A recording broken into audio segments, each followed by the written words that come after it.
Perguntar não ofende. Hoje pela manhã, o chanceler Olaf Scholz conversou por telefone com o presidente da Rússia, Vladimir Putin. O assunto foi o bloqueio de milhões de toneladas de cereais estocadas nos portos do Mar Negro, que não conseguem ser escoadas. A mídia alemã acusa Vladimir Putin de usar a fome como arma de guerra. Pergunto, mas não é um embargo? Como falar em embargo, querer proibir o comércio com uma nação e exigir que ela entregue os seus produtos como se nada tivesse acontecido, como se o embargo fosse só de um lado? A Rússia informa pelos canais que ainda estão abertos, no meu caso o Telegram, que o problema é de logística. Os portos do Mar Negro estão fechados, não só pela presença maciça de navios de guerra da Marinha Russa, mas porque é uma área totalmente minada. Não é possível, no momento, fazer nenhum tipo de transporte por ali. A solução seria um cessar-fogo, que é descartado pelos europeus. Pois a exigência de Vladimir Putin para terminar esse conflito agora é o fim do embargo e a retomada do comércio com a Rússia como antes da guerra. Hoje uma impossibilidade, aqui de acordo com o discurso da Europa. Na verdade, essa questão do embargo da Europa é nada mais do que uma bravata.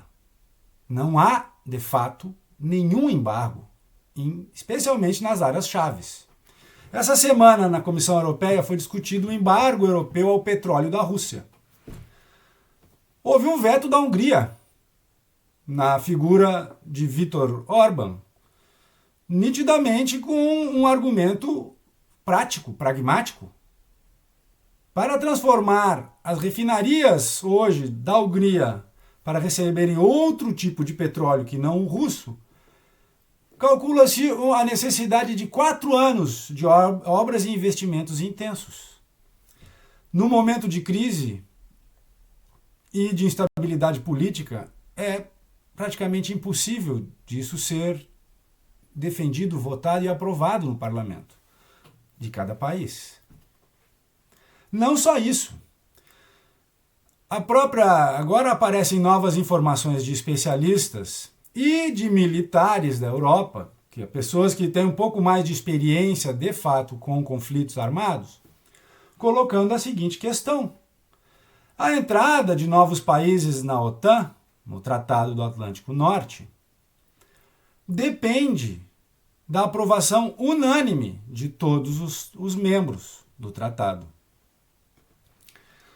O general da reserva italiano Leonardo Tricarico lembra o artigo 10º do tratado, onde, para que novos países entrem no tratado, como agora Suécia e Finlândia, é necessário a comprovação de fato de que haverá um aumento da segurança dos países membros com os novos membros, coisa que não se prova, muito pelo contrário.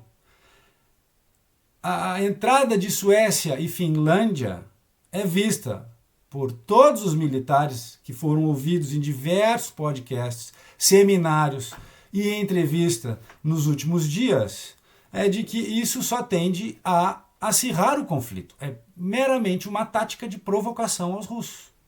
Como que para mostrar que eles estão cercados e que de alguma forma estão perdendo essa guerra.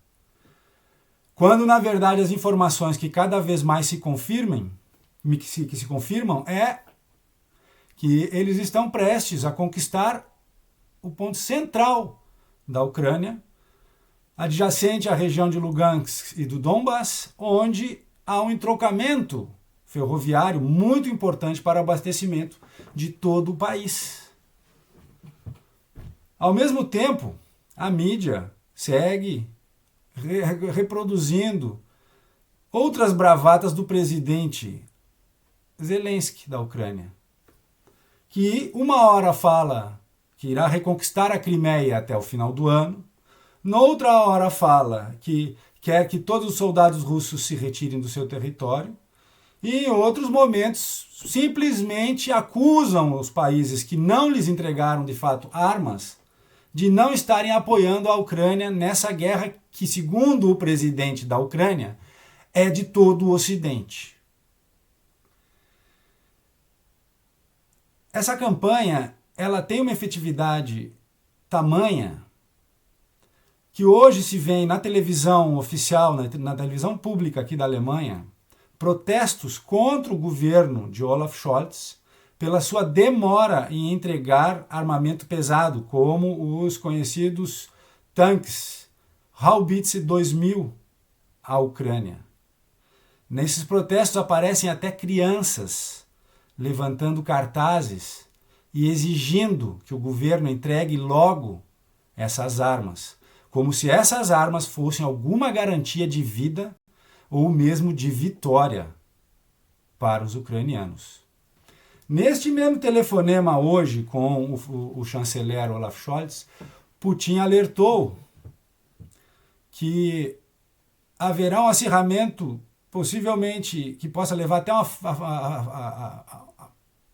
um descontrole do conflito, caso armamentos como os lançadores de foguete S-300 dos norte-americanos chegarem a ser usados nesse conflito. São lançadores de foguete com alcance de até 300 quilômetros.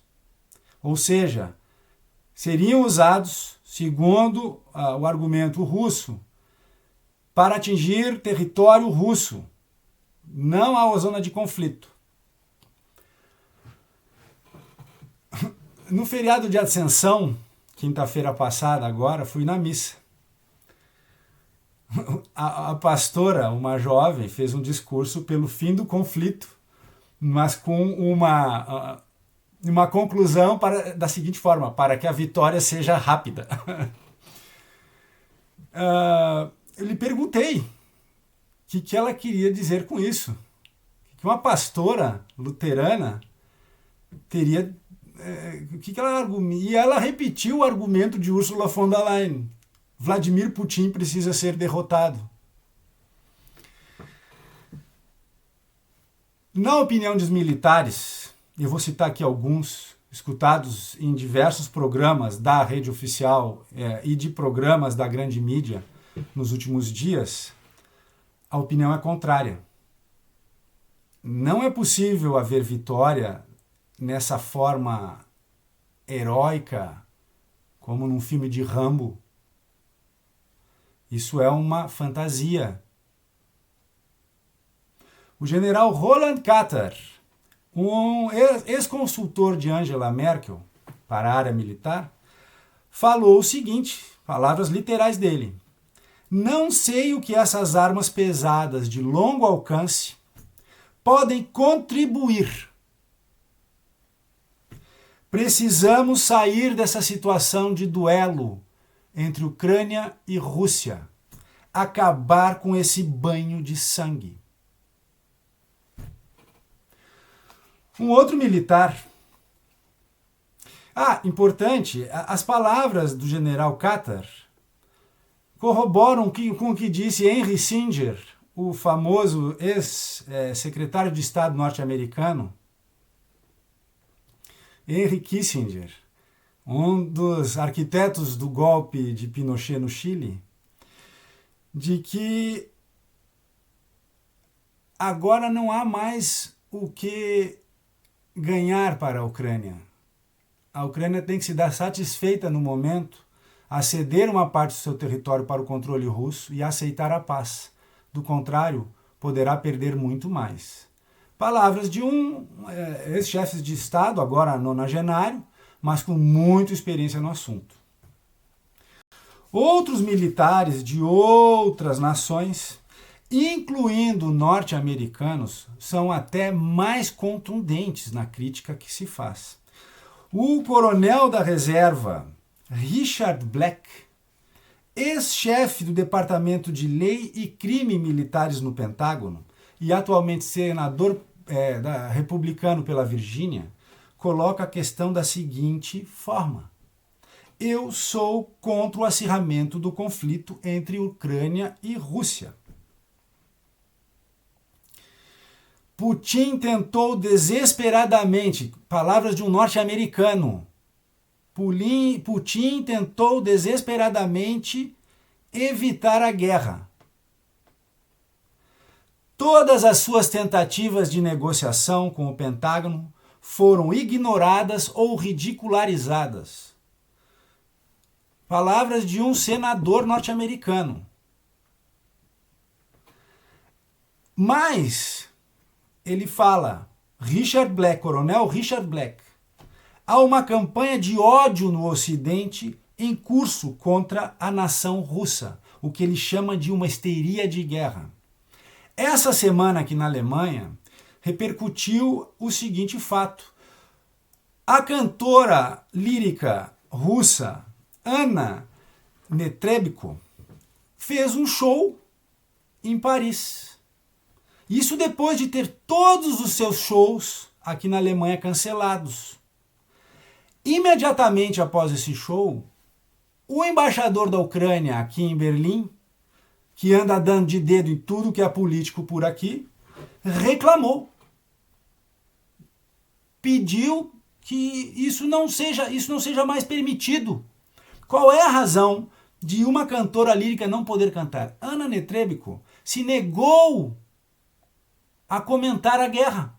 Não quis tomar partido. É uma artista. Não tem que falar de conflito político do qual não lhe cabe nada. Ela não tem substrato para falar no assunto. Mas lhe cobram um posicionamento e lhe embargam o trabalho. Lhe proíbem, querem acabar. É uma perseguição praticamente. Voltando ao Coronel Black. Richard Black conta o seguinte, que ele já viu colegas senadores explicitamente defenderem um ataque nuclear preventivo contra os russos. Ao qual ele pergunta, nós enlouquecemos? Nós enlouquecemos para defender o acirramento deste conflito?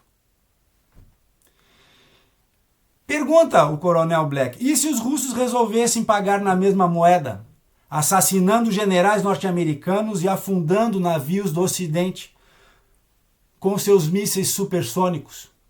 Ele faz uma referência à participação do governo Biden, admitida, na morte de uma dúzia de generais russos durante o conflito, através da CIA, do trabalho da CIA, e do afundamento de um cruzador de guerra da Marinha Russa no Mar Negro. Coronel Black continua para finalizar. Estamos prestes a provocar um conflito que fará Nagasaki e Hiroshima parecerem uma bombinha de São João. E para quê? Pergunta o Coronel Richard Black. Para quê? Para enriquecer políticos corruptos? Palavras dele. E seus negócios paralelos? Ou para garantir a imposição de uma nova ordem mundial a tudo e a todos? Perguntar não ofende.